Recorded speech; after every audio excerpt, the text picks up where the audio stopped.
plana. Carlos Herranz. Bienvenidos en Primera Plana, un programa de Radio Francia Internacional y de France 24. Esta semana ponemos el foco en el turismo de masas, un fenómeno fuertemente cuestionado en estos tiempos de lucha contra el cambio climático. Para ello nos acompañan en este estudio 4 invitados que ya les presento. Paulina Quevedo, consultora e ingeniera ambiental, bienvenida. Gracias. Cristian Guigó es geógrafo, director de investigación emérito del CNRS, especialista de Latinoamérica. Bienvenido. Gracias. Beatriz Juez, corresponsal del diario El Correo en París. Bienvenida. Gracias. Y Andrei Hernández, doctor en planificación urbana y geoeconomía. Bienvenido. Hola, ¿qué tal? El turismo de masas hoy en Primera Plana. Cada vez son más las ciudades que están tomando medidas contra el turismo de masas, una amenaza para las poblaciones locales con la saturación de servicios e infraestructuras y plataformas como Airbnb, que están en el punto de mira de muchos ayuntamientos y sobre todo por su impacto medioambiental. ¿Se puede desarrollar modelos turísticos que respeten el territorio y sus recursos? Hoy vamos a preguntarnos por dónde pasan los modelos, la ecotasa, las moratorias turísticas, el control a las plataformas. Incluso algunas voces piden que nos cuestionemos nuestro yo turístico, es decir, la importancia que le damos en nuestras vidas en tiempos de Instagram a visitar tantos rincones del mundo. También nos lo vamos a plantear. Antes repasemos la prensa. Diario Ouest France, el diario regional más vendido en Francia, habla de un plan de freno para el turismo de masas al que se apuntan ya algunos lugares en Francia con restricciones. Financial Times habla en este artículo de cómo la etapa pospandemia ha impulsado este fenómeno del turismo de masas. Dice el periódico que las quejas suben el tono cada vez más y las autoridades se ven forzadas a tomar medidas. La revista Visão en Portugal habla de paraíso en peligro, refiriéndose al litoral del sur de Portugal, donde se han concretado varios proyectos turísticos. Bueno, Paulina, ¿la pospandemia ha hecho regresar con fuerza el fenómeno del turismo de masas o estamos ante un fin de ciclo con este fenómeno? ¿Cómo lo ve? Yo creo que no estamos en el fin, pero creo que esto ha hecho que se ponga un foco en alternativas a cómo hacemos el turismo. Cristian, ¿fin de ciclo o no? ¿Esto va a continuar? Eso va a continuar. Sí, lo estamos viendo, ¿eh? Sí, en la pandemia nos imaginamos que muchas cosas, pero ahora la realidad es que no. Hubo un repunte después de la pandemia. Realmente estamos viviendo ahora el repunte. Estamos más o menos al nivel de antes de la pandemia, 2018-2019, que eran ya cifras muy altas. Muy altas. Bea, ¿va fin de ciclo o no? Yo creo que no. Que no. Que estamos... la pandemia, por ejemplo, cuando visitamos aquí en París, no sé si os acordáis que hubo unos meses en que todavía están cerradas fronteras a terceros países, solo podían venir los europeos y la gente tampoco viajaba mucho porque tenía miedo. Y en esa época estuvimos unos meses que no había turistas en París, que bueno, los que había eran muy pocos, y podías ir a museos tranquilamente. Y ahora a la vuelta hemos visto otra vez toda la masificación, que a lo mejor, como hemos estado tantos meses sin turistas, nos estamos acostumbrados otra vez. Antes era lo normal, ¿no? Pero ahora nos parece como un horror. Y creo que esto no, va a continuar así, porque la gente viaja. Bueno, los vuelos ahora están un poco más caros con la guerra de Ucrania, pero aún así la gente tiene ganas de viajar. Hay muchas ciudades, nombraba Bea París, hay muchas ciudades que pueden escenificar el turismo de masas, pero sin duda yo creo, Andri, que Venecia es el paradigma de lo que estamos hablando hoy, del modelo de turismo de masas que hoy está en el punto de mira. Sí, Venecia definitivamente ya sobrepasó su capacidad de carga y recibe una cantidad de turistas que ya es hasta difícil de caminar. Entonces, muchas cosas como la pandemia han potenciado ese turismo de masa, más que todo en espacios que son ideales, que por la publicidad o por la cantidad de ahora que tenemos redes sociales, la gente va, se toma la foto y Venecia se ha vuelto una ciudad museo. La gente va a Venecia solo para tomarse la foto y realmente los lugares que visitan dentro de la ciudad son pocos, entonces se queda toda esa cantidad de masas de personas afuera y va desplazando también otra población local. Luego vamos a hablar del comportamiento, pero antes, Paulina, cuando se habla de turismo de masas se habla de conflicto con los habitantes por las habitaciones, conflicto por los recursos, usted es especialista en agua, conflicto de uso de las infraestructuras. ¿Cómo se logra arbitrar todos estos conflictos? Bueno, creo que antes que nada tener la pregunta ya es como un avance, ¿no? Y muchas veces creo que recaemos en que el Estado es quien debe de arbitrar, pero creo que hay que ir un paso más allá o más atrás y pensar en alternativas y en cosas que se pueden hacer a nivel de los hoteles, de los tipos de turismo, etcétera. Por ejemplo, justamente Venecia estaba leyendo que ha propuesto y ha generado un plan para dejar de utilizar tantos plásticos desechables en temas de consumo de agua para beber y proponer que los turistas y las personas que visitan la ciudad utilicen las fuentes de agua que son públicas. Entonces, bueno, esta es una medida del Estado que está implicando sobre los plásticos, por ejemplo, pero también pensando en que toda esta persona y esta masa de gente que llega a la ciudad no solamente tiene un impacto en el consumo de agua, sino también en lo que dejan detrás. Quizá una de las claves puede venir de la geografía. Le pregunto, Cristian, en Francia, según el gobierno, el 80% de la actividad turística se concentra en el 20% del territorio. ¿Cómo se incita entonces a que la gente descubra otras regiones? ¿Pasaría por ahí la solución? ¿Hay que expandir esos porcentajes? Seguro, porque el territorio de Francia es bastante amplio, es decir, los turistas se concentran en ciertos lugares. París, obviamente, es la ciudad más visitada del mundo, y la Côte d'Azur, el Mediterráneo, y efectivamente ahí tenemos tantas provincias que son bonitas, que se pueden visitar con cierta facilidad y no tanta gente. Es decir, tener un viaje más agradable, tranquilo, sin la muchedumbre que asfixia al visitante muchas veces. Los calenques de Marsella o algunos enclaves en Bretaña ya limitan la afluencia de visitantes. Vea, cada vez lo vemos en más puntos de Francia, ¿no? Esto de que hay que sacar un ticket para poder visitar algo que antes parecía imaginable, este tipo de medidas, ¿no? Sí, yo a finales de mayo estuve en el Monte Saint-Michel porque se cumplía 1000 años de la primera piedra de la iglesia de la abadía.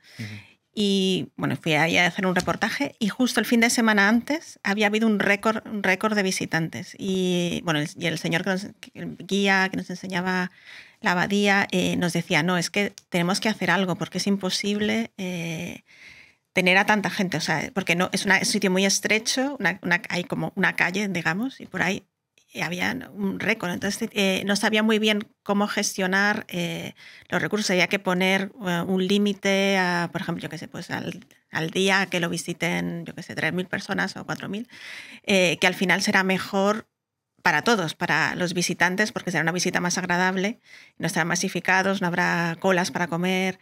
Entonces es algo que están pensando cómo hacerlo, ¿no? Porque claro, también son recursos que entran, cuantos más turistas mejor, pero al final es como también en España que prefieren intentar fomentar más el turismo un poco más de gama alta que no el turismo de borrachera de, por ejemplo, los ingleses o los alemanes jóvenes que vienen solo a emborracharse, ¿no? Entonces hay que ver un poco cómo cambiar ese modelo. Y esa pista, fomentar un turismo que aporte más calidad, ¿no? Para tener un turismo que aporte calidad o que sea de calidad, tenemos que dirigir los flujos a otros lados, porque ya es mucho en un solo punto. Si el caso del Mont Saint-Michel es impresionante, en este momento ustedes no pueden caminar. Entonces hay que promocionar otro tipo de turismo, otro tipo de actividades. Sí es cierto, se concentra en un solo 20% el turismo en Francia, pero ese flujo no solo es local, sino viene también del extranjero. Y es mucho, en París es demasiado. Entonces hay que demostrar qué otras actividades se pueden hacer, dar facilidades también para llegar a esos puntos y cuidar desde el inicio que sea un flujo correcto y que se adapte a las capacidades del lugar. Pero voy a hacer un poco de abogado del diablo. Si estos límites se establecen vía precio, ecotasa o subiendo los precios de estancias o de billetes, ¿no estamos elitizando el turismo para volverlo sostenible? En aspecto sí, porque ya viene también hasta existe lo que es la oferta y la demanda. Ustedes van a ciudades donde hay, como Venecia, se pueden pedir precios de hospedaje increíbles. Entonces ya un lugar se vuelve, es cierto, poco accesible por la cantidad de personas, porque quieren ir, y simplemente ya eso el mercado lo puede regular, y sí, se vuelve completamente elitista. ¿Qué les parece, Cristian? Sí, bueno, hay una parte de regulación por el precio, efectivamente. Ya en París los precios de hospedaje son bastante altos y en Venecia, efectivamente, muy altos. Efectivamente, es una manera de regular, pero la regulación por el Estado o el municipio viene a ser necesaria en cierto momento. Y yo creo que la digitalización puede ayudar en el sentido que usted va a pedir como una entrada para el día siguiente, entonces es una regulación que se hace por Internet. Entonces, estableciendo cuotas para entrar a Mont-Saint-Michel, para entrar a Venecia, efectivamente, cuotas, cada día una cierta cuota, y también tal vez un impuesto, un precio de entrada, un peaje si uno quiere. Pero de todas formas hay muchos peajes en el turismo. Cuando uno pasa en la autopista hay un peaje, efectivamente. Uno lo paga, el transporte es costoso a veces. Entonces, aumentar un poco el precio para que combine realmente el agrado de viajar con una estadía normal o Paulina. Ventajosa. Bueno, es una cuestión es un arma de doble filo, ¿no? Porque también es como cuando hablamos del techo de cristal en temas de género, de que se necesita una cuota para poder llegar a tener una equidad de igualdad. Entonces creo que puede ser una alternativa, puede ser algo factible, pero creo que también se necesita soporte de otros lados, ¿no? Por ejemplo, en México han implantado algo que se llama pueblos mágicos, que es fomentar el turismo hacia lugares más pequeños y a menor escala.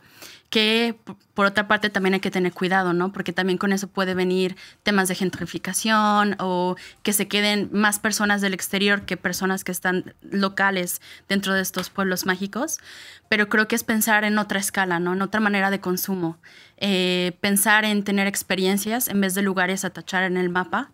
Creo que también es algo, y creo que es algo que a veces no solamente recae, como decía, en el Estado, sino también en el ciudadano, la ciudadana. El pensar qué es lo que queremos y qué es lo que buscamos cuando viajamos y para qué. En Europa que están volviendo los trenes nocturnos, sí, ¿no? Que habían desaparecido. Y era una forma, no sé, yo en los 90 que vivía aquí en París, recuerdo haber regresado en tren nocturno a Madrid. Y claro, ibas toda la noche, te ahorrabas una noche de hotel, y ahora con esto de viajar lento, ¿no? Que es también... que parecía como que después de la pandemia se iba a imponer lo de viajar lento. Lo que pasa es que los precios de los trenes ahora también son carísimos, ¿no? Casi te sale más barato ir en avión, que va, por ejemplo, a España ahora en verano, que ir en... Vamos a seguir analizando todas las soluciones, pero va a ser a vuelta de pausa. Hasta ahora. RFI, la sélection du mois. Clémentine. C'est dans les noms, les visages, sur une affiche, le passage. On dirait comme un langage dansé, comme un silence. La maison est vide et la nuit fait froid. Anna Magidson. La maison est vide et la nuit fait froid. Siraba.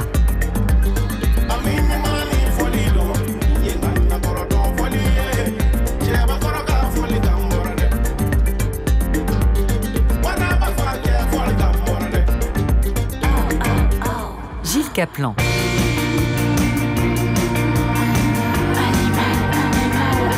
Toute la sélection du mois à découvrir sur RFI Musique. Seguimos en Primera Plana esta semana hablando del fenómeno del turismo de masas. Lo hacemos con Paulina Quevedo, consultora, Cristian Giró, es geógrafo, Beatriz Juez, corresponsal del Correo, y Andrei Hernández, doctor en planificación urbana. Bueno, subir las tasas, lo hablábamos antes de la pausa, subir tasas de aviones, las ecotasas. ¿Tenemos que asumir que el low cost debe terminar y con él la democratización del turismo? Aquello de que cualquiera puede visitar cualquier punto del mundo por 50 euros, eso ya pasó a mejor vida. El low cost es necesario desterrarlo para luchar contra el calentamiento. ¿Cómo lo ve? Tal vez no desterrarlo, porque también le da la oportunidad a muchas personas de acceder a lugares, Claro. a cultura, a conocimiento, que antes era bastante complicado. Sí, se ha Ahora, democratizado. sí, pero hay que manejar ese low cost, a dónde va, cuánta cantidad, poner cuotas tal vez a esas compañías para que no saturen el lugar, no saturen el mercado y proponerles por parte de otros países u otras ciudades que también lleguen directamente para desviar o tener la atención de otras culturas para que la gente pueda conocer no solo las grandes ciudades. De cara a tener un turismo sostenible, la Organización Mundial del Turismo, un organismo internacional vinculado a Naciones Unidas, establece 3 criterios clave que me gustaría analizar con ustedes. Primero, optimizar los recursos medioambientales bajo el lema «Sin ecosistema no hay turismo». Segundo, hay que mantener la autenticidad de la cultura local, la cultura autóctona, que la presencia del turismo no interfiera en la vida diaria de las personas de la ciudad. Y tercera, la tercera clave se basa en la distribución de la riqueza. El turismo no deja de ser una fuente de riqueza, pero mal gestionado puede ser síntoma de precariedad. Podrían ir por ahí, ¿no? Esas 3 claves, ¿no? ¿Paulina?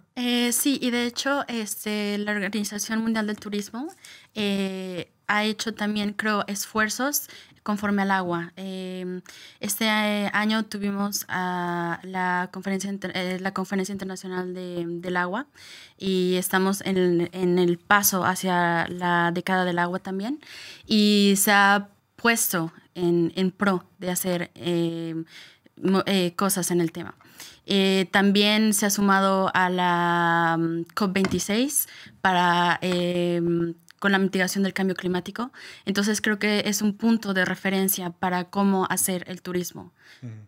El respeto hacia lo autóctono debería ser también clave en cada desplazamiento. No sé cómo ven esto, lo del respeto a las culturas locales, porque hay veces que el turismo de masas es justo lo contrario, ¿no?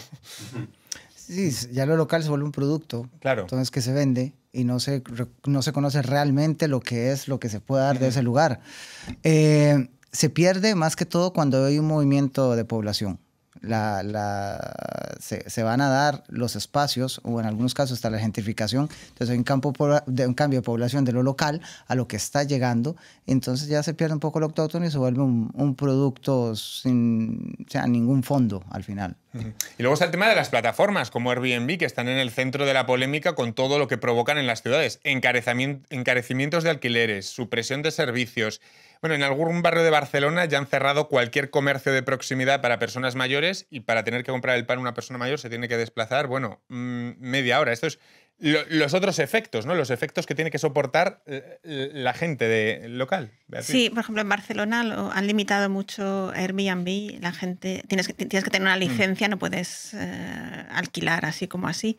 Y luego también creo que es máximo son 31 días que pueden alquilar. Y pienso que sí que es necesario esta regulación, porque sobre todo, como dices, hay que evitar, por ejemplo, que los dueños de los apartamentos o empresas, que muchas veces son empresas que son dueños de 100 apartamentos, que no pongan esos apartamentos en el mercado, sino que prefieran alquilarlos porque ganan más dinero en Airbnb que alquilarlo a largo plazo para gente. Y que, por ejemplo, aquí en París, que es carísimo alquilar un apartamento, pues también está bastante regulado. Hay una unidad especial, creo, en París contra el alquiler vacacional ilegal. Claro, hay que ir por esa vía, ¿no? Me imagino que hay que tener unidades que intenten vigilar ese tipo de cosas, ¿no? Porque si no, no sé... Creo que en Barcelona van llamando a los telefonillos incluso. Paulina. Sí, claro, tener como un tipo de seguridad de cómo es que estamos logrando quedarnos en algún lugar. Y bueno, quería mencionar algo también respecto al agua, que es que cuando pensamos en la calidad del turismo, a veces tendemos a pensar en el lujo.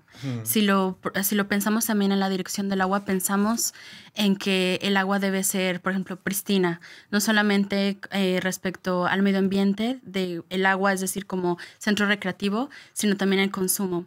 Entonces, solamente quería como subrayar que también otra alternativa que podemos tener es pensar en otras calidades del agua respecto al turismo, es decir, pensar en el reuso de agua, en la captación de aguas pluviales, etc. Entonces, pensar porque los grandes hoteles ya están ahí, ¿no? Entonces, pensar en otra manera de cómo podemos seguir, si va a seguir este tipo de turismo, cómo es que podemos seguir consumiéndolo. Vemos a varias ciudades que van luchando contra estas plataformas como pueden, pero bueno, la Unión Europea va introduciendo gradualmente normas y reglamentos aplicables a todo el bloque de 27 países, mientras algunos países y ciudades, como decíamos, ya han ido introduciendo modelos. Otro modelo es el de Palma de Mallorca. Los visitantes solo pueden pagar por alojarse en viviendas unifamiliares, que deben ser casas aisladas o chalets, y no en pisos o en apartamentos. No sé si limitar esto a un tipo de casa aislada puede ser una solución. ¿Cómo lo ven? Andrei. Sí, se puede probar, puede ser una solución. Hay que ver si funciona. Si lo están implementando, hay que esperar un tiempo los resultados. Ahora, lo más importante es realmente tener el control, porque como todo, se puede después crear una red que puede desviar esos controles, pero a mí me parece que puede ser una opción. Hasta que Europa armonice más todo este asunto, Bea. Sí, quiero añadir que, por ejemplo, está pasando también en muchas islas en España, en Ibiza o en Mallorca, que la gente que trabaja en los hoteles, en los restaurantes, no encuentran alojamiento, ¿no? Porque Claro, están tan caros los alquileres, porque los alquilan a los turistas, que la gente que trabaja o tienen que vivir varios juntos en un apartamento o incluso que irse de camping porque no hay alojamiento para la gente que trabaja en el sector de turismo. Es un poco contradictorio, ¿no? Pero... Esas son todas las cosas colaterales, todos los problemas colaterales a los que tenemos que hacer frente con el turismo de masas. El turismo verde o razonable en bicicleta, que emite poco CO2, Paulina, ¿es una alternativa viable o es más de lo mismo? ¿Más de lo mismo o no, no? Yo creo que depende de dónde, ¿no? O sea, porque si hablamos en Europa, aquí tenemos vías en donde puedes viajar en bici, por ejemplo. Pero si te vas a lugares en Latinoamérica, no siempre vas a tener esa oportunidad. Digo, pensando en Europa, creo que sí es una alternativa porque existen las vías para hacerlo. Pero en otros continentes quizás no las hay. Entonces, si lo vemos de una manera global, creo que todavía hay que pensar en otras alternativas a proponer. Y luego el debate del turismo de masas también se está abordando desde un punto de vista de la experiencia personal. ¿Tenemos que repensar, digamos, nuestro yo turístico? ¿Dejar de coleccionar experiencias turísticas? ¿Cómo lo ven, Cristian? Sí, exactamente, hay que pensarlo. Uno no puede visitar todo el mundo en su vida. A lo mejor no tiene sentido se necesitan varias vidas para visitar América, Asia, África, y hay que pensarlo, efectivamente, hacer como escoger lo que uno quiere visitar. Tal vez ocuparse primero de su país, me parece razonable. De Europa, pues estamos en Europa, y luego visitar algunos países del mundo. Todo depende. Hay unas personas que, bueno, por su oficio, por su trabajo, visitan países, efectivamente. Es un privilegio en cierto sentido. Y hay gente rica que puede visitar muchos países. Es un privilegio también. Hay que pensarlo. Hay que repensar como nuestro yo turístico, Bea. Sí, yo creo que sí, sobre todo que en Europa hubo sobre todo con la llegada de los vuelos low cost, te salía más barato a veces irte a Ámsterdam, a Londres, que irte, yo que sé, aquí al lado, ¿no? Exacto. O sea, te salía mejor por 25 euros irte a Londres, que era una locura. Y dices, pero ¿cómo puede ser? O sea, entonces sí, yo creo que hay que tampoco es necesario que te vayas un fin de semana a Londres, otro a Berlín y otro, yo que sé, a Roma, sino que, como dice, podemos descubrir también el país en el que vivimos, ¿no? Porque muchas veces no conoces tu propio país y te vas por todo el mundo, ¿no? Andrei, ¿hay que repensar lo que somos como turistas? Sí, hay que dejar de estar pensando en conocer por conocer, de ir a tomarse la foto, de ir a decir, aquí estuve yo, poner en la publicación. Es una plaga, lo de ir a tomarse la foto. Estar en la publicación en Instagram, estoy en, no sé, París. Perfecto, check, sigo. Es que más que conocer es decir que has estado, es mostrar al mundo que has estado ahí. Esa es la clave del turismo. Que lo conozcas o no da igual, pero tienes que demostrar que has estado ahí. Es tremendo como somos. Entonces, la estupidez humana puede llegar a límites insospechados. Entonces, es el punto de llegarse hasta tomar la foto al frente de la entrada del lugar y ni siquiera entrar al museo. No pasar un tiempo en el museo porque dice, no me interesa, ya me tomé la foto en la pirámide del Louvre, siguiente. Y me voy otro fin de semana y hay gente que hace esa vuelta a Europa y no están ni 24 horas a veces en una ciudad. simplemente por tomarse una foto. Entonces ahí es donde sobrecargan y no se crean realmente buenas rutas o tiempo, aprovecho, y entra también una carga económica para el lugar, psicológica para las personas también. Paulina. Sí, estoy totalmente de acuerdo y como decías también pensar en un turismo quizás de proximidad, ¿no? Por ejemplo, Francia tienes el norte con unas cosas, el sur, tienes otras partes en el centro, entonces pensar en vez de ir a otro país, ¿por qué no quedarse aquí mismo, ¿no? Como decías, pensar en conocer en dónde vivimos, de dónde somos. Otra medida que están considerando las autoridades de varios países como Francia está en Internet, la puesta en marcha de un grupo de trabajo con los influencers para que no animen en sus redes a visitar lugares ya masificados y campañas de comunicación de buenas prácticas para los turistas. La sensibilización en este campo puede ayudar, entendemos también, Cristian. Sí, efectivamente. Pero en Francia existen los oficios de turismo, por ejemplo, para la promoción turística sí. De los lugares. En casi muchos pueblos lo tienen. Las ciudades medias, de importancia media, las regiones, también Auvergne, el centro, Val de Loire, tienen entonces es una manera de llamar la atención sí. Con sus folletos, los documentos que ya es tradicional en Francia. También los mapas, Michelin tiene su mapa IGN, el Instituto Geográfico Nacional tiene los mapas, y entonces la gente utiliza ese material, y entonces eso facilita mucho el viaje, que sea a pie o a bicicleta o en carro. Hay como una difusión del turismo a nivel del territorio. Pues nos hemos quedado sin tiempo para más. Muchísimas gracias a los cuatro y a todos ustedes. La próxima semana les espera aquí Braulio Moro y en agosto no se pierdan una selección de los mejores programas de En Primera Plana de esta temporada. Les veo en septiembre. Muchas gracias.